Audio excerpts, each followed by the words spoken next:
The Hall of Famers, like Pat Bradley or even a Nancy Lopez, will always attract attention at the Des Mauriers Classic.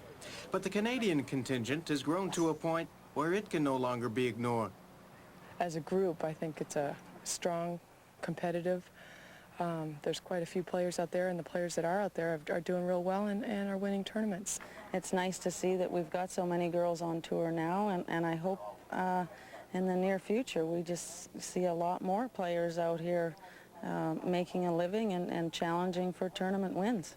With a win at Palm Beach, Dawn Coe-Jones leads all Canadians in earnings with over $186,000 this season. But having won doesn't mean she's the only one. 17 Canadians are in this tournament, 10 of whom play regularly on the tour. Now compare that with the PGA Tour, in which Dave Barr and Richard Zokol are the only Canadians, and one might think the women are making greater strides than the men. Well, according to Dawn Coe-Jones, that's not the case. The men simply have more tours and tournaments to choose from. They don't have to play on the U.S. PGA Tour. There's a lot of other great tours, and I was reading last night, Brent Franklin's made a lot of money playing elsewhere, and you know, I know a lot of players, a lot of people judge the men on whether or not they can play on the U.S. Tour, and oftentimes I think that's really unfair. But the reality is, Canadian women are 5 times more likely to turn pro than Canadian men. There's a bit more of an opening in women's golf. That's certainly the way I feel.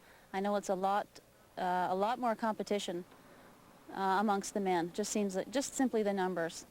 There's fewer women trying. Although there's a lot, it's nowhere near the men's. Christine Ames isn't on the LPGA Tour, but she's on her way, thanks to the Des Mauriers Series. The top 3 golfers in the series get to play in a major tournament, making it the thing in Canadian golf.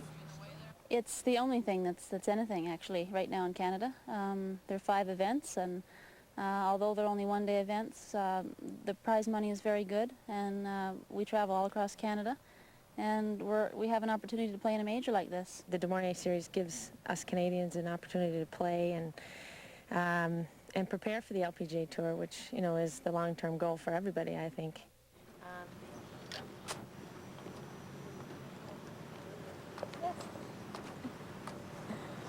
I got this shot down, Pat. Laurie Kane finished first in this year's Des Mauriers Series and will get a shot at qualifying for the LPGA after this event. She says more Canadians are reaching the pros because so many have done it before them.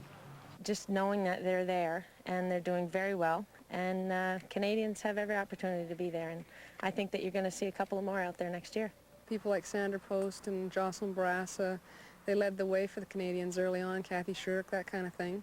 Now you've got Dawn Coe-Jones, Lisa Walters, Gail Graham. These girls are making a stand, they're winning tournaments, and it's very much inspirational. Nancy Harvey took the other route to the LPGA Tour, through the U.S. college system. 10 years ago, she left the Prairie on a golf scholarship to Arizona State. Well, I have to say that it's hard to hit in the snow in Saskatchewan, you know, so I had to go south, you know, to groove my game, and you know, and so I went through the ranks that way and played at Arizona State, and then when I finished in '85, I got married and stayed down there, and then I tried for my card in '88 and was successful, started playing in '89 out here. And now that Canadian women are fixtures at the pro level, the next challenge is winning consistently at that level, especially in Canada, something no Canadian has done since 1973. You know, being Canadian, winning the Canadian tournament would be a highlight of my career my whole life. There would be nothing better. You know, for myself, for my parents, for my family, for everything. There's a whole big package that comes with it. Rob Sinclair, TSN, in Ottawa.